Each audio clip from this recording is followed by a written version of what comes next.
setiap di sini lokasinya itu yang pertama itu di daerah pelabuhan. Kenapa pelabuhan? Dari sini ke pelabuhan itu sekitar 500 meter ya, jaraknya. Dikatakan pelabuhan karena di situ bersandarnya perahu-perahu nelayan yang mencari ikan di muara yang dikenal dengan Muara Gagaramenyan. Riwayatnya zaman dahulu itu Gagaramenyan itu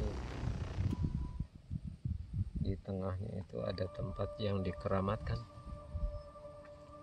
Ya, itu mistisnya. Di Gagaramenyan. Iya, seiring dengan perkembangan waktu, berjalan waktu, perkembangan zaman. Karena abrasi yang begitu cepat, begitu besar, sehingga saat ini tidak ada, sudah hilang tempat keramat itu. Yang dimaksudkan tempat keramat itu makam atau seperti apa, Pak? Riwayatnya tidak tahu persis itu makam atau apa. Konon para sesepuh itu dahulunya tinggal seorang nenek di sana. Ya, entah ya kenapa sampai dikatakan dikeramatkan, karena di situ sudah banyak orang yang berziarah ya, sambil bertamasya. Jadi dahulu kalau bertamasya sekitar daerah Pamanukan ataupun Ciasem ataupun Sukasari itu suka bertamasya ke Muara Gagaramenyan ya. Di sana pertemuan antara air laut dan air tawar di situ.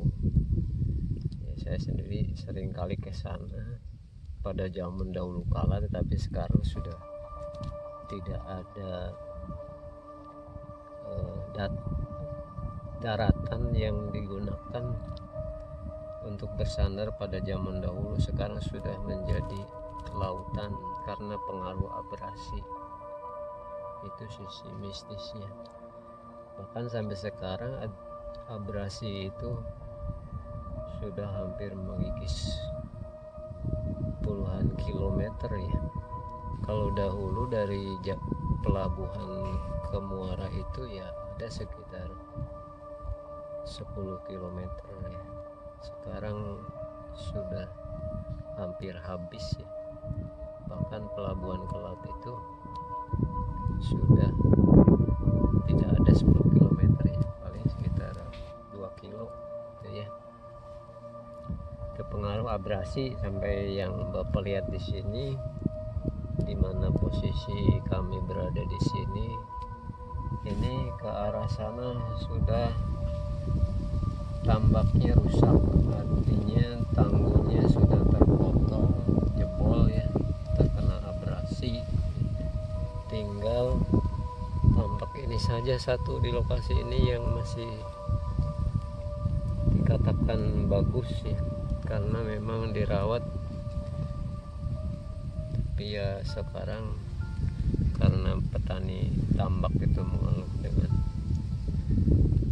adanya pengaruh Paname yang berdampak pada udang dan ikan ya, dimana udangnya itu sudah minim sekali setiap harinya. Kalau dahulu bisa 1 hari sampai 50 atau 1 kintal lebih ya.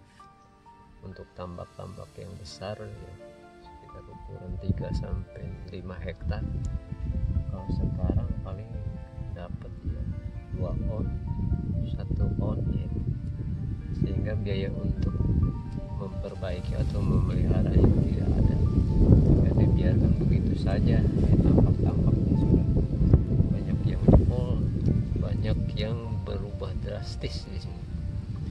Ini akibat hutan lindung pohon mangrove ya, pohon mangrove, pohon bakau dan pohon api-api jenis di sini yang tumbuh itu sudah terlihat jarang ya. Padahal ini dikatakan lahan milik perhutani ya. Nah, ini akibat pohon-pohonnya sebagai pelindung dari abrasi itu hampir punah seperti itu. Jadi sehingga tidak ada penahan air di sini. Dulu kala ya di sini itu menurut para sepuh masih banyak hewan-hewan liar semacam kera ya, bagong ya. Ketika mangrove-nya itu memang lebat, masih bisa diambil hikmah manfaatnya dari peristiwa ini. Jadi intinya mah ini kita bukan, jadi untuk cerita mistis itu sedikit ya guys. Jadi intinya mah ini keadaan hutan mangrove sekarang ya guys, khususnya di daerah Pantura ya Pak. Iya. Khususnya di daerah pesisir, tepatnya di Tegal Urung, di pelabuhan guys.